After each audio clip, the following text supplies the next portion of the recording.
Donald J Trump 20 जनवरी 2025 को America के 47वें president बन चुके हैं और अपने शपथ समारोह में ही उन्होंने काफी बोल्ड क्लेम्स किए हैं अपनी इनॉग्रल स्पीच में। और उनकी पूरी स्पीच को आसान भाषा में मैं इस वीडियो में एक्सप्लेन करने की कोशिश करूंगा।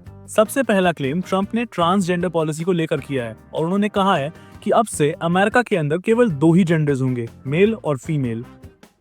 As of today, it will henceforth be the official policy of the United States government that there are only 2 genders, male and female. Secondly, उन्होंने मार्स पर एक मैन्ड मिशन भेजने की बात की है, यानी कि डोनाल्ड ट्रम्प चाहते हैं कि मार्स पर कदम रखने वाला पहला इंसान अमेरिकन हो।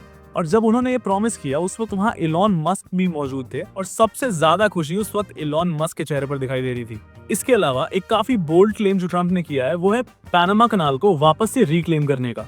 And above all, China is operating the Panama Canal, and we didn't give it to China, we gave it to Panama, and we're taking it back.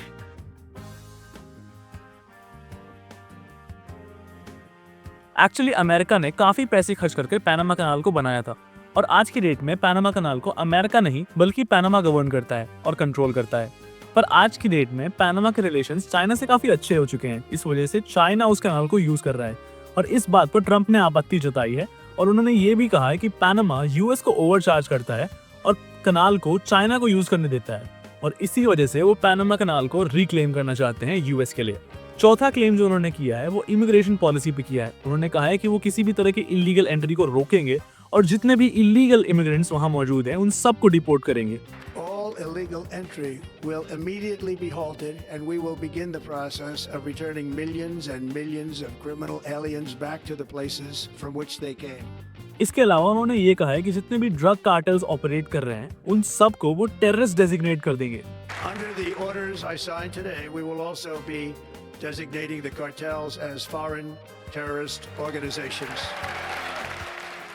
और उसके बाद यूनाइटेड स्टेट्स उनके खिलाफ उस तरह ही एक्शन लेगी जिस तरीके से वो टेररिस्ट के अगेंस्ट एक्शन लेती है। इसके अलावा ट्रम्प ने ये प्रॉमिस किया है कि वो अमेरिकन एनर्जी को ज्यादा से ज्यादा एक्सपोर्ट करेंगे And export American energy all over the world. We will be a rich nation again, and it is that liquid gold under our feet that will help to do it. और इन सभी claims में से जो सबसे controversial claim था वो था gulf of Mexico को गल्फ ऑफ अमेरिका बनाने का। A short time from now, we are going to be changing the name of the Gulf of Mexico to the Gulf of America. Donald Trump का ये कहना है कि जो gulf of Mexico है जो कि क्यूबा, मेक्सिको और यूएस के बीच में पड़ता है उसे गल्फ ऑफ मेक्सिको की जगह गल्फ ऑफ अमेरिका का नाम दे देना चाहिए। डोनाल्ड ट्रम्प ने ये भी कहा है कि वो अमेरिका को वापस से दुनिया की सबसे स्ट्रॉन्गेस्ट मिलिट्री बनाएंगे। Like in 2017, we will again build the strongest military the world has ever seen. और वो ऐसा केवल वॉर्स जीत के नहीं बल्कि वॉर्स को अवॉइड करके करना चाहते हैं। एंड एट द एंड उन्होंने ये कहा है कि उनकी लेगेसी जो होगी वो एक यूनिफायर और पीस मेकर की होगी। My proudest legacy will be that of a peacemaker and unifier. That's what I want to be, a peacemaker and a unifier. और शायद इसी सेंटेंस में डोनाल्ड ट्रम्प यूक्रेन वॉर को हिंट करना चाह रहे हैं और साथ ही साथ कनाडा को 51st यूएस स्टेट बनाने वाली बात को भी हिंट कर रहे हैं। I will also sign an executive order to immediately stop all government censorship and bring back free speech to America. तो ये थी डोनाल्ड ट्रम्प की इनॉग्रल स्पीच। अगर आपको लगता है कि मैं कुछ पॉइंटर्स मिस कर गया हूँ तो वो मुझे कमेंट सेक्शन में बताएं और हमारे चैनल को जरूर सब्सक्राइब करें अगर आप जियोपॉलिटिकल और हिस्टोरिकल कंटेंट में इंटरेस्टेड हैं।